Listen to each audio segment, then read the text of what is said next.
Toyota Yaris Hibrit'le birlikteyiz. Toyota'nın Prius'la başlattığı hibrit otomobiller kervanına bu küçük Yaris de katıldı. Bakalım küçük boyutları ve elektrik motoruyla Yaris Hibrit gerçekten iyi bir şehir otomobili alternatifi mi?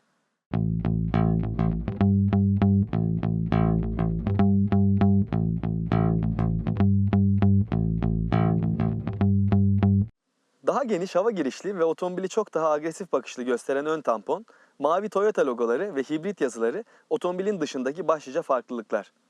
LED'li farlar ve stoplar da bu araca özel. Yaris Hibrit'in içinde de çevreciliği vurgulayan mavi renkli aksesuarlar kullanılmış. Bunların başlıcaları aracı çalıştırma düğmesi, vites topuzu ve göstergeler. Direksiyondaki ve koltuk döşemelerindeki mavi renkli ipleri de unutmamak lazım. Yaris Hibrit'in direksiyonu başındayım. Öncelikle çok kısaca hibrit teriminin ne anlama geldiğinden bahsetmek istiyorum. Hibrit, elektrik motoruna ve içten yanmalı motora sahip araçlara verilen genel bir ad. Bu araçta da 1.5 litrelik benzinli bir motor görev yapıyor. 75 beygir güç, 111 Nm'de tork üretiyor. Elektrikli motora gelecek olursak o da 45 kW'lık güç ve 169 Nm'lik bir tork değerine sahip.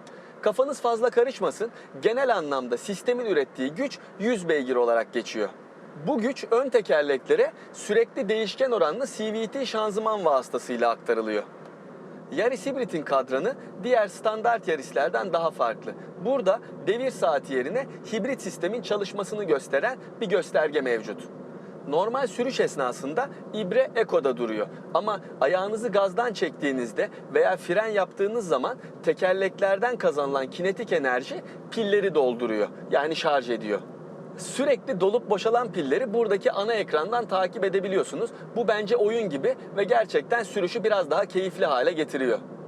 Yaris Hibrit'ten performans istediğinizde de gaza yüklenmeniz gerekiyor. Bu esnada ibre power tarafına geçiyor ve hem içten yanmalı benzinli motor hem de elektrik motoru varını yoğunu Yaris Hibrit'i hızlandırmak için sizin önünüze sunuyor. Yaris Hibrit'le bir haftadır beraberim ve yaklaşık 400 kilometre mesafe kat ettim. Bunun büyük bir çoğunluğu da şehir içinde gerçekleşti. Yol bilgisayarında şu anda bana 5.2 litrelik bir tüketim ortalaması gösteriliyor. Bu rakam dizel otomobilleri aratmayacak kadar iyi bir değer olduğu için Yaris Hibrit'in tutumluluk potansiyelinin ne kadar yüksek olduğunu buradan çok net bir şekilde anlayabilirsiniz. Tabii şehir içinde bu yakıt tüketim değerinin yakalanmasındaki en büyük etken dur kalk trafikte ilk kalkış esnasında elektrik motor vasıtasıyla otomobilin hareket ediyor olması. Çünkü bildiğiniz gibi 1000 kiloluk bir kütleyi hareket ettirmek için içten yanmalı motorlar çok fazla enerji sarf ediyor ve yakıt tüketimi yükseliyor. Ama Yaris Hibrit'te ilk kalkış elektrikli olduğu için bu tüketim değerinin yakalanmasında çok büyük payı var.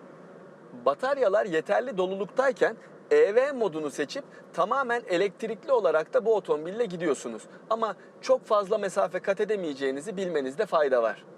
Sonuç olarak Yaris Hibrit'in kullanım özelliklerinden bahsetmek gerekirse konforlu bir yapısının olduğunu söyleyebilirim.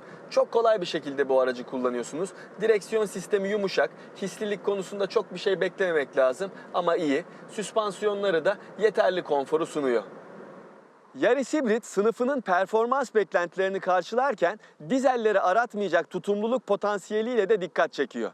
Hibrit otomobillere yapılacak en ufak bir teşvikle bu otoyol kullanımı olabilir, otopark kullanımı olabilir veya vergilerde yapılabilecek en ufak bir indirimle Yaris Hibrit'in yollarımızda bolca görülmesi bence işten bile değil. Görüşmek üzere.